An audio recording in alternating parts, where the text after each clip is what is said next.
so like, it started with one day, the cops approaching me, obviously with the story, and they asked me, the guy, I mean, the king, not the cops, honestly, it was just King. I never really met Murray before at all, to be honest. That's one thing they really never said in the story. I never really met him, maybe once or twice. But, he had approached me, and he had said something to me, about, he had some, he liked the way I move. I ain't really talk to a lot of people. I really stayed out the way. I ain't really go out. I was real laid back. And he asked me, could I move some shit and all this kind of shit. So, of course, me being that young, and I'm like, well, shit, the numbers is like a quarter of what I'm paying. You know what I'm saying? With the shit costs on the streets, I accepted it. You know what I'm saying? But, long story short, it just went ugly. You know what I mean? When he wanted me, shit started getting dry for them on the raids and all that kind of shit, and they couldn't really get access to it. And, I was really catching my rhythm. I was moving all the way, on my own anyway, flipping my own shit.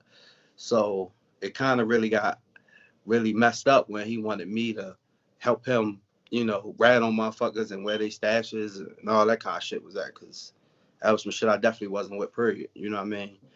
And when they left me no choice, you know what I mean? Whereas though I felt like it was either, they gonna try to get me to force pressure to tell them shit that was going on, or they was gonna either kill me or put some charges on me. You know what I mean? So the only option that I seen was to call some motherfuckers higher than them. You know what I mean? And sick them on them. And I mean, that was just a whole crazy ordeal. You know what I mean? With the shit that they was getting me to do. And I think I was just so young and naive at the time that I didn't realize how much I was risking and, what could have really happened if shit would have went sideways. You know what I mean? And, looking back, I just think that, the whole situation kind of taught me it's like, like the shit that really, I was really chasing the whole time that really made me jump out there, like getting older.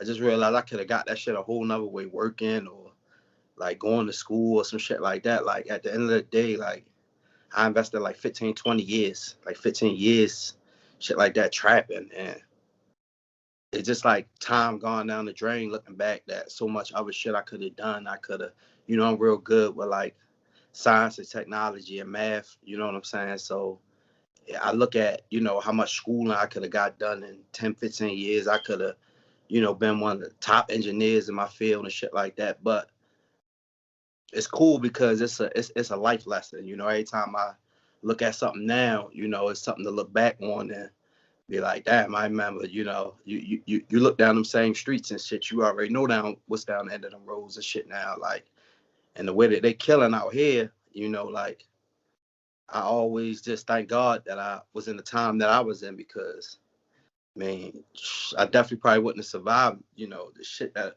the way I was moving and the life I was living, and the times that we in right now. You know what I mean? So Right, right. I just really, Well, but good. Cut you out, bro. yeah, so I just really took all that shit and just took all that energy and all that focus I was putting in the trapping and all that shit and just focus that shit in the college. You know what I mean? And that's what led me to start my 3 companies. You know what I mean? One of them I really focus on, like wiring. I like to mess with the wires a lot. So I like wire schools and like 18-story buildings and like, government offices and all types of shit. I do all the infrastructure for it, you know what I mean? And make sure, everything Wi-Fi, when they click their badges, everything working and all that kind of stuff. And then my other one, DD&K Farms, which is based on, the names are all at my daughters, Denaya, Dayton, and Keyshawn. And my other one, DD&K Farms, I really into technology. So I grow a lot of fruits and vegetables and water indoors. You know what I mean? I use that movement to kind of spread like the health and like growing our own foods, aside from all the bullshit they putting in it. And, just what you got when you grow it yourself and it's organic and it's healthy. You know what I mean? Right. And then my other joint designed by Davon That's why I'm kind of really pushing that because I do a lot of 3D architecture design. You know what I mean? But I'm moving into trying to like use that Oculus, that 3D stuff to really once I finish designing it on the computer, then you can use that joint and really walk into the design. So I design like buildings, new buildings when they got like blank spaces that they want turned into stuff, all types of stuff. So that's what I got going on. I'm working a little bit out here. That's what's up, bro. I had a few questions I want to ask you. First and foremost, bro, I definitely want to salute you for even, you know what I mean, going through all that and making it out on the other side because not a lot of brothers can, you feel me? And Mm, another thing, when I was reading the story, we had a lot in common. You remember when I reached out to you and we talked, yeah. I was like, bro, we went through a lot of things. This, oh, was your feelings growing up? You feel me? Your mom doing what she was doing, your out around, how you felt at the time. I'm trying to put the youngsters in the mindset that we was in, we felt at the time, what made us do what we did. So like I mean, growing up, it was like so many people in the hood was missing a parent. So I guess that part kind of made it a little bit settling, but like my grandmother raising me, and it's like as a man, it's like things that you want to know as a man, and you know what I mean, how to carry yourself and all that, and no matter how strong these females is, it's like you can't a woman can't teach a man to be a man. So it was like the tangible things, you know what I mean. I had to learn it on my own out in the streets, you know what I mean. But with my mom, it was like my dad was just he was in jail so much, you know what I mean, doing the shit that he was doing, you know what I mean. And with my mom, it was kind of a little bit more, hitting home because, I was down in like Murphy Homes, and she was right up on Pennsylvania Avenue. So it was like I would run into her, every now and then. And then like I was ashamed, man, to be honest with you, like how bad she used to look, man. I was ashamed, you know what I mean. I would act like when I seen her, I would try to like duck her off and stuff like that. And then all that, man, just put you in the mindset, when you're a kid, it's like, my grandmother, she's raising me, my sister, and my cousin. So it was like, that puts you in a mindset where it's like, you're not raising yourself, but it's like, I feel like at that young age, you're missing that, even though she was giving me hella love and all that, it's like that that nourishment and that love that you get from your mom and dad, you can't match that with nobody, you know what I mean? So it was like, it was like, I had a lot, you know what I mean, with love and, my grandmother doing anything she could and my grandfather. But it was like, the hood, you go outside and, niggas is trapping and dope lines. And it's like, you see all that kind of stuff, eventually, man, it's like a pit waiting to suck you in. You know what I mean? Yeah, that's what I'm saying, bro. Like, I see what's going on in the city right now, and I'm not sure how old it is. I'm 34, but like you said, I couldn't imagine what it is. I'm You 30, feel me? Like, same era. yeah, right. So it's like I don't know the situation with the police. Like I was telling you, they kicked in my grandmother's door without a warrant. You feel me? I was 17, so I guess that's legal to question me without a parent and stuff like that. But I feel like they take advantage of it because for one, we ain't got the bread, you know that. But two, you know what I mean? They just feel like they could do it. So you think if you was anywhere else or in any other situation, it would have went like that? Yeah, I mean, I think it'd have been a whole totally different outlook. I mean, all right, for instance, we had this police. The first place I really hung at was on Pennsylvania Avenue. Like where the bar at the casino at and everything like that. You know what I mean? And up there we had this police called Ball Buster. You know what I mean? Ball Buster, he'd pull up on you. Hey, I seen him tell dudes. You know what I mean? Like he find your stash. He be like, look, either I'm gonna kick you in the balls, I'm gonna bang you in your mouth, or you gonna go to jail. And it's like you take the choice, but you talking about a dude that's built like a football player. So I've seen him knock dudes clean out. You know what I mean? And then laugh about it and then jump in the car with the other dudes and like you know what I'm saying? I've seen them strip dudes like ass naked and leave like you just your jacket, but everything else on the ground. You know what I'm saying? It's like the police then they didn't just like they like humiliate you. You know what I mean? They like to the point where you hear dudes talking about killing them. You know what I mean? I've been in joints where they just knock on the door, and one time I was on Pennsylvania Avenue, they knocked on the door, and they're like, "What is that?" "Oh, it's ICE." You know, we open the door, they just walk straight in, no warrants, no nothing, just they just did what they want to. They was like cowboys back then, and it's like you think about it. When you think about the opposite side, like one of my daughters, she lives near Virginia, the nice side of town. And it's like where their interactions with the law is like just trying to console them and talk to them and stuff like that. You know what I'm saying? And trying to teach them the right way, or just trying to steer them the right way. And it's like their outlook, her outlook on police is a million times different from ours because of the way that they've been trained. The more the police are more their friend, the more their enemy, like how they is down here. Right. That's the sign. Like, man, like to be that young, I don't think a lot of people understand what all this was going on.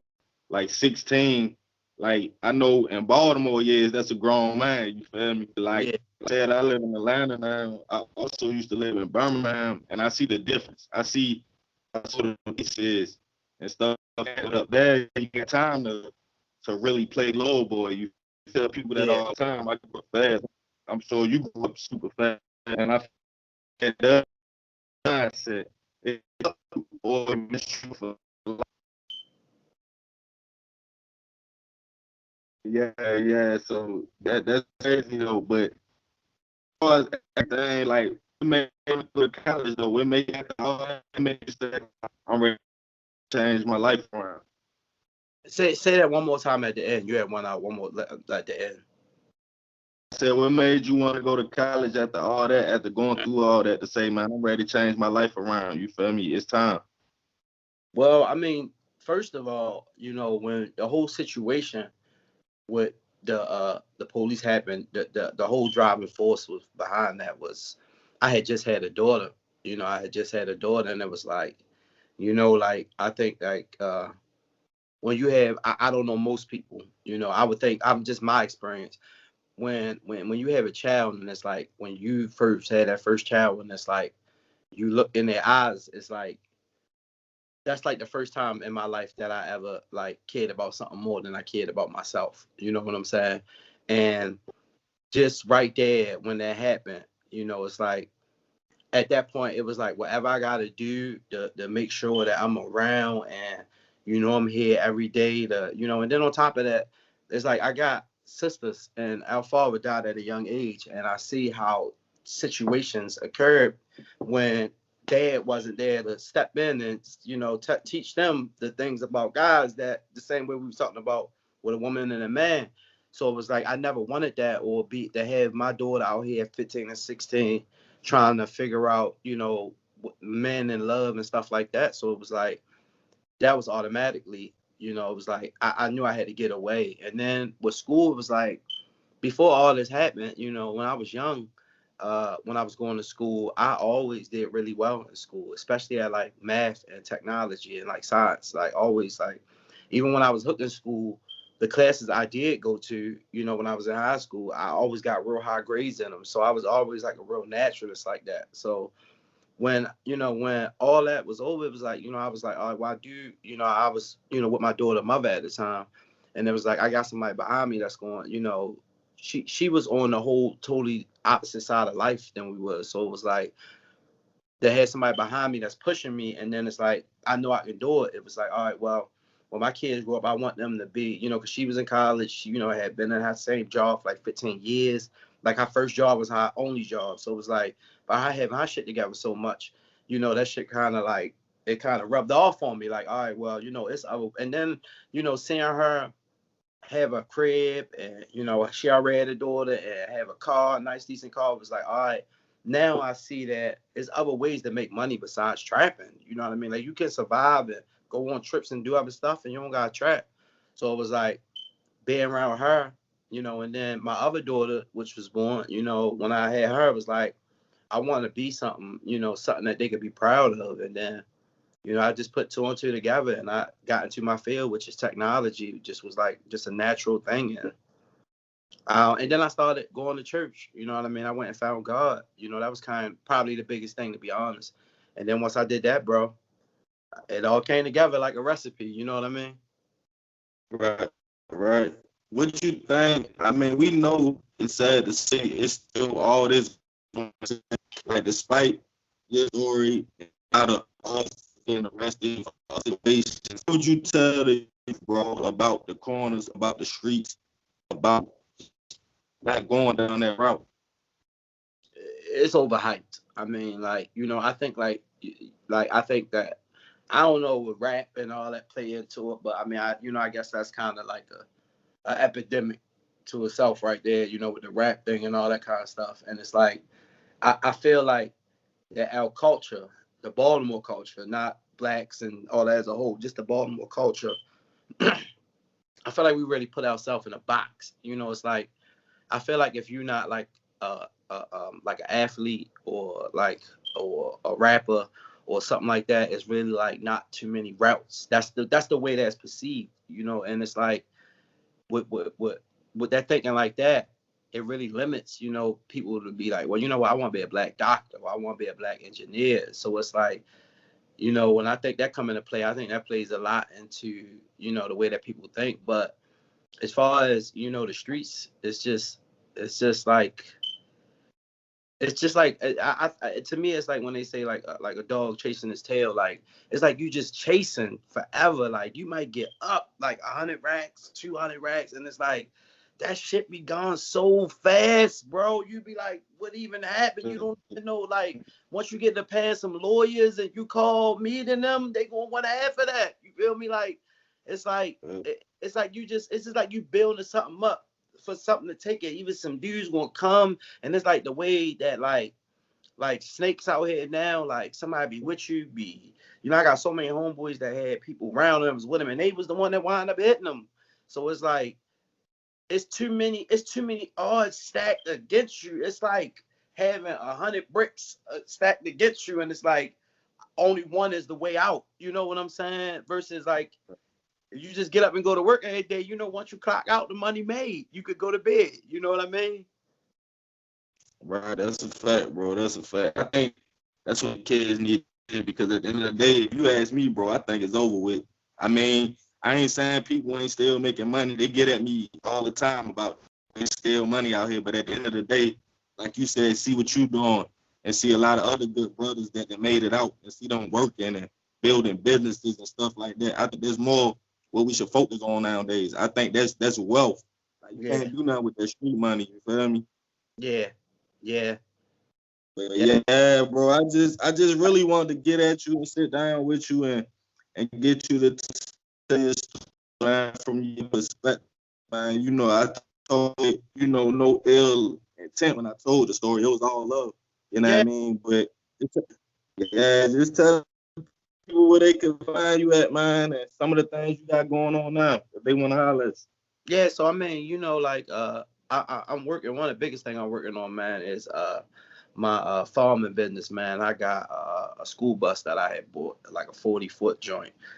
Probably trying to put like towards the end of this year, maybe early next year. I'm trying to get that joint where it's like I pull up and there's a mobile farmers market. You know what I mean? Like crazy. I'm going crazy on that. And it's like I'm actually, you know, working with a couple of my homeboys to try to find like a little, like, you know, maybe a spot where they knock down a couple of houses and they just build like a little joint, you know, like a little storefront. You can come in right there and get that, you know what I mean? So that's what I'm really in. But everything else is more like commercial, you know what I mean, into the government contracting. But you know, as far as anything, man, my page is I am DD&K Technology on IG, and you know, my name on Facebook. You know what I mean, Davon Mayer. So, you know, might want to holler at me as far as, you know, any business, anything. You know, if it's open, it's open. I'm really kind of, you know, like I kind of got like my own little clientele, but you know, I mean, I'm open to things. You know what I mean? I like to collab when there's something, you know, that that we can both gain from it. You know what I mean?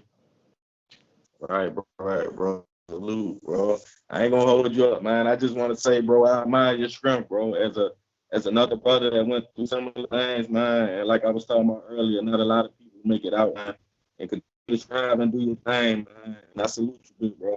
I appreciate you, bro. All right, bro. Be cool. All right.